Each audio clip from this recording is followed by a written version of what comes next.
name is McPherson. I go by Mike Mack. Follow me on all social media, Mike Mack. So what I do is, personally, I'm a full-time accountant at Boston University. That's my day job. The only notes that I took are what I do, because I forget what I do. So on top of that, I'm the youth director at my church. So I manage all the little kids and all the little crazy stuff that's going on. I work as a trustee, so I do like building support, all that good stuff. I coach high school football, and I coach high school basketball. I also manage 6 recording artists. I handle booking for one of the largest Christian hip hop artists in the country. I just routed 2 nationwide tours for him. I handle all his booking, all of his touring. And I'm the only faith-based concert promoter in the entire city of Boston, really in like all of New England. So I do all the faith-based concerts. I have a show going on right now. So if you do have questions, you can ask them to me right now, because I'm about to bounce after this, because I'm supposed to be at the Paradise Rock Lounge right now. I have a show going on right now. And I also manage and organize a music ministry conference called Elevation Conference. And I'm a dad, I have 2 girls, and I have a wife who's back there way in the back. She's real bad. I tried to get Joel to do that part for me because it was going to be really long, and I was like, it's going to cut into my time. Why are you trying to play me? And he didn't do it. I just want to talk about Latin Academy and how whack it is. So the beauty of Latin Academy and what it did for us and what it did for me, I don't know what it did for these guys, and we got a lot of representatives in the house. I struggled real hard. You know what I mean? And I guess the struggle might be a bad term, because like you said, we just didn't really seem to care. I got kept back in 8th grade. Mom, I had, up until that point, gotten straight A's and everything. The school was easy. It was probably too easy. So when I got to Latin Academy, I failed my first class, and I was like, this is weird. I usually just do this stuff without, trying. And then 8th grade came, and I failed really bad, and I got kept back. I barely graduated Latin Academy. We were at the bottom of our class. He was like, we represent the bottom 5%. I don't remember where Joel is in the line. I'm sure I was probably a little bit better than him. But we barely got out. To the degree that when I was graduating with senior year, and I was like, dang, what am I going to do now? I was like, well, I guess I should go to college, right? Latin Academy's college preparatory school. So I was like, college must be the next step, right? Naturally. I go see my guidance counselor to get some guidance. And this fool was like, well, what you should do is go learn how to be a carpenter or get a trade. I'm like, fool, this is a college preparatory school. Like, what you think about the whole college prep part? Like, you think I have a chance to go? And she was like, no, don't go to college. That's not for you. I was like, bet. So the best thing that Latin Academy did for me was tell me that I couldn't do something. I was like, oh, word, now I know what I can't do. So that's what I'm about to do. Probably should have just went and been a carpenter, but I didn't. So I took the SAT. I got a 1400 in my sleep.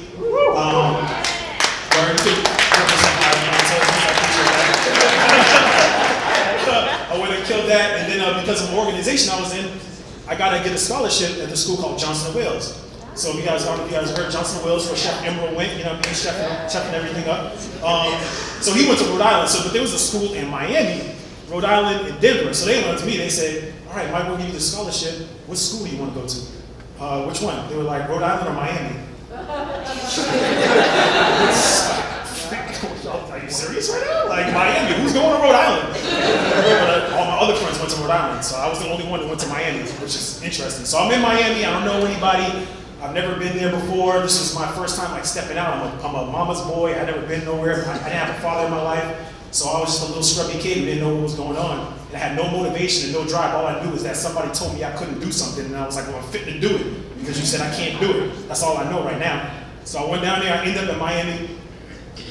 College turned out to be kind of easy, finished in 3 years, studied abroad, went to Korea, only place I've ever been where they love black people for being black. If you haven't been and you're black, you might want to give it a shot, see if that's still popping. 2004, I think, that makes sense, right? 2004, I went down to Korea, grown men would come up to me and touch me. They'd be like, oh, you're so beautiful, I love you. Wow, this is what it feels like to be rich and famous or something like that. So I came back with my swag was all the way up to, up to here. So I came back walking down the street like, nigga, I don't know where I just been. They love me for being me. So I came back from that Korean trip. I felt a little bit more popular than I ever felt before in my life. And I felt a little bit, I felt like I could take on the world. So I didn't even have a ticket home when I came home from Korea. I got to San Francisco and I didn't have a ticket back to Boston. So I basically like backpacked and finessed and hustled. What's the movie with Leonardo DiCaprio? where he's getting on the force. Catch Me If You Can. That was me, boy. They stole that idea from me. So I took my grandfather's credit card without having the card, took his credentials, and got a ticket to go to Seattle and met this girl. This is a long time ago, baby. Met this girl. And she let me stay in her house for 3 days, and then I figured out how to get into a hotel, and I stayed at a hotel for 2 days. It took a Greyhound somewhere, and somehow I ended up back in Boston alive. I don't know why. But I came back just as a brand new person, like just inspired, just in thrive. It just felt like I could do anything. My last year living in Miami, so when I came back, I went back to Miami. When I was there, I just felt like, it just felt limitless. Like I took the limitless pill, like my eyes were open. You know what I mean? Like I could do anything. So in Miami, I did my senior year, instead of coming back home, I was like, I'm just gonna live here in Miami. Duh, right? So I lived with 4 girls at the time. 4 girls, they're like, 3 of them were supermodels, and 2 of them were strippers, and then there was a girl that I was dating. And so I lived with them in this giant beach house on South Beach. And this was my life for a year and a half, living with them, seeing what that life is like. You know what I mean? Coming from the hood, I've been in the hood all my life. I still live on Bowden Street, trap, bang, bang. Y'all know what it is. I still live out there. So this was the first time I had ever experienced anything like South Beach. Have y'all been to South Beach? Yeah. Y'all know, see my man right here, just looked at me. That boy, whoa. He gave me the. I lived there with 4 girls. So you know the key in Miami, when you want to go anywhere, you have to have girls. So everywhere we went, front door access, walk right in, cut all the lines, do everything, do whatever you want, get everything free at the parties and all that stuff. And then, like I said, one of the girls worked, but the girl I was dating worked at a strip club. So she would bring me into the strip club and have me sit there while she's working tables and getting tips and everything. And I'm just sitting there watching Pocahontas do flips and all this crazy stuff. And so there I met movie stars. I met Lil Wayne. I met Memphis Bleek when Memphis Bleek was kind of there. Remember when Jay-Z was like, Memphis Bleek's a hit away? Yeah. I met him then when he was a hit away. And it was crazy. And so I met all these people when I worked on South Beach. And I did door-to-door sales. I did street fundraising. You know those guys who try to stop you when you're walking down the street and they're like, hey, sign up for this thing, give me your credit card, and save a kid.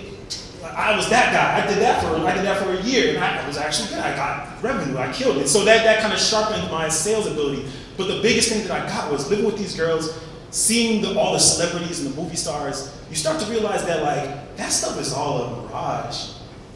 That stuff is all fake. That stuff don't really mean anything. Like these girls are beautiful, but they would come home and they would be sad. They would still tell me like, oh my gosh, can you tell me I look pretty? I'm like, are you kidding me? Every dude in the club just tried to holler at you. And there's no self-fulfillment there. I remember one time we driving home from one of these events, I'm sitting in the back seat and somebody calls my friend Kanisha while she's driving, and she's like, what do you want? What do you, oh my God, leave me alone. Stop calling me all the time. And she hangs up on him. I'm like, dang, who was that? She's like, Jamie Foxx. He won't stop calling me all the time. Like, Jamie Foxx is stalking you right now? Like, yeah, he won't stop calling me. So it was like, boom, another door opens. I'm like, wait, so even movies, like movie stars are getting played by girls too? Like, she's a regular girl. And you getting played by movie stars. What is this world? Like, what are we actually doing? This rat race, everybody has something here that they're chasing. Everybody has something that this white rabbit that they're after, that they're dreaming about, that they want to catch. Make sure when you catch that thing, that you feel alive, that you feel good.